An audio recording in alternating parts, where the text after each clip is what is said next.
Welcome back to Mayo Clinic Radio. I'm Dr. Jake Strand. And I'm Tracy McCrae. Welcome to the program, Dr. Jake Strand. I'm delighted to be here with you, Tracy. Thanks for having me. Go ahead. Do you remember your school days?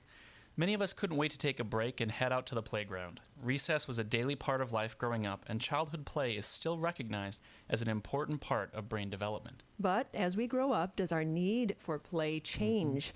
Maybe not. The National Institute for Play is researching the importance of play at every stage of life, including adulthood. Here to discuss why adults need play is Mayo Clinic Healthy Living Program physical therapist Dani Johnson. Welcome back to the program, Dani. It's great to have you here. Thank you so much, Tracy. It's a joy to be here. Thank you. The concept play for adults, when all three of us are sitting here at work, I really like it a lot. So tell me, what does that mean when you say play for adults? What are you talking about? So, Tracy, in our program at the Mayo Clinic Healthy Living Program, we work with adults to try to really build their physical activity. In a lot of cases, they come to us and they're very interested in ways to be physically active, but the gym setting hasn't worked for them real well. They have a lot of responsibilities, a lot of kids at home, and they're looking for ways to integrate their world into their physical activity. So we use play in our program a lot of times to help build their physical activity into their life. Dani, what sort of activities do you start to do to integrate that into their lives?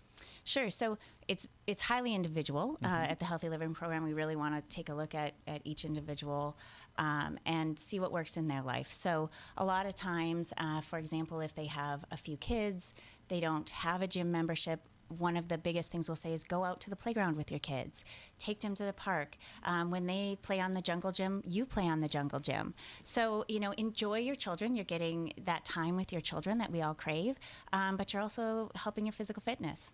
You mentioned the phrase gym setting, that in the gym setting. And for me, I don't really like gyms so much because I'm more of a social exerciser. Right. And unless I have somebody to go to the gym with me, Right. I don't go to the gym. Absolutely. And, Tracy, I think that's really a key thing right now. We're seeing this, upswing of things like CrossFit. We're seeing a lot of the mud runs or the fun runs. We're seeing people really resonate with those outlets and those ways of being physically active. And I do believe that socialization for a lot of people is a huge key. If we go back to the fundamentals of play, socialization is really at the heart of that. And so a lot of these different settings or fun runs or, playing tennis, those social ways of being active, I think that's why we're seeing a lot more of that. We need to integrate a lot more fun into our physical activity and not think of it as another thing to do, another piece of work.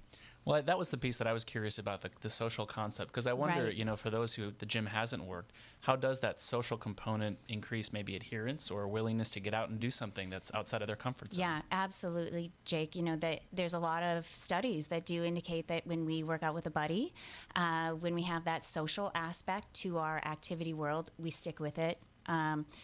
There's somebody to report to. There's somebody to meet at the location you choose to go out and be physically active at. So, and again, going back to play, socialization, having fun.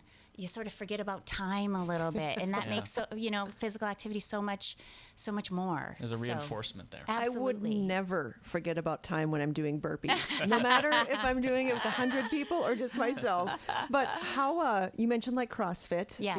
They're a gym that is basically a fitness center that is Right. basically just a social kind of club type thing. But Right. how are regular gyms, traditional gyms and fitness centers Right. responding to the social Right. aspect? Well, I think you're seeing a lot more again, like the boot camps. You're seeing a lot more classes really coming to light. That was always a popular form, but I think now a lot of gyms are really integrating a lot more of the social aspect. I know I have a sister-in-law who's a spin instructor up in the Twin Cities area, and they have all kinds of different events that they throw, and after hours, it's not just spinning anymore. So I think we are looking towards making physical activity a little bit more than just, I got to get to the gym, I got to run a half hour, I got to, do this. So, there's so much more to it. It's mind, body, and we teach that, in our program, that wellness and health, it goes way beyond just the act of physical activity. So I think we're seeing a lot more of that now.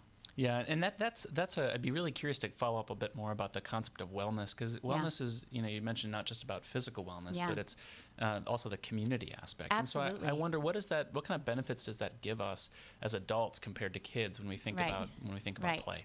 Well, it's interesting because I think that play can be a little different in kids and adults, but it's not that different. It's really not. When you're a kid and you meet your neighborhood friends and you're playing kick the can, or there's a lot of social interaction and a lot of wellness, a lot of learning how to be in a society, and be with your friends and have fun. And there's a lot of that in adulthood as well. So we cannot forget about the benefits of play as they were as a child, because they are the same for us as adults. We need that in our lives. So you mentioned when you go to the playground with your kids, Dr. Strand's kids are little, so he's always going to win at tag. That's true. I have got preteens and teenagers, and I'm like the wounded deer at the watering hole. I mean, it's like I'm the easy pickings. They always go after mom. Yeah.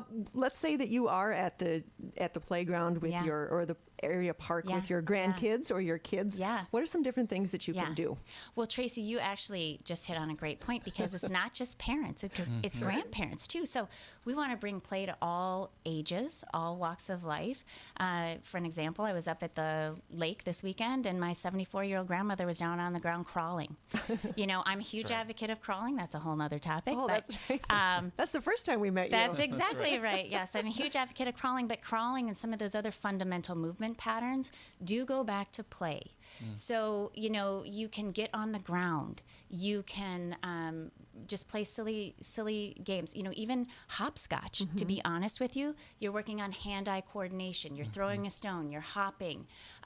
You're working all of the muscles of the lower body. You're working on balance. So really, any of those games from our youth, if you don't feel comfortable running and playing tag and all those things, think about some of the things that we used to do.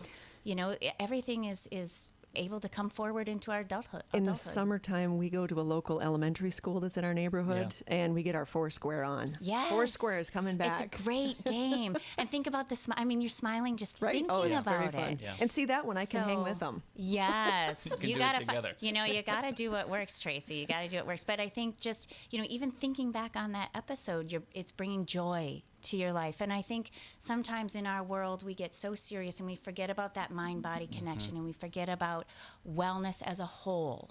And we do things in our physical activity lives that we don't love. And so, I would really encourage everyone to give themselves permission to play. And forgetting about not feeling awkward about it. Absolutely. And that's a great point too, Jake, because I think a lot of people don't want to look silly as they get to be an adult. There was a post on Mayo Clinic, a little quote about play. And I read through the comments, and one of the comments was, "I have a job. I grew up." And to me, yes, you did. But that doesn't mean you can't have fun and do things you enjoy, and give yourself permission to play. Yeah. We've been talking adults and play with physical therapist Dani Johnson of the Mayo Clinic Healthy Living Program. Thank you so much for joining us today, Dani. Thank you so much.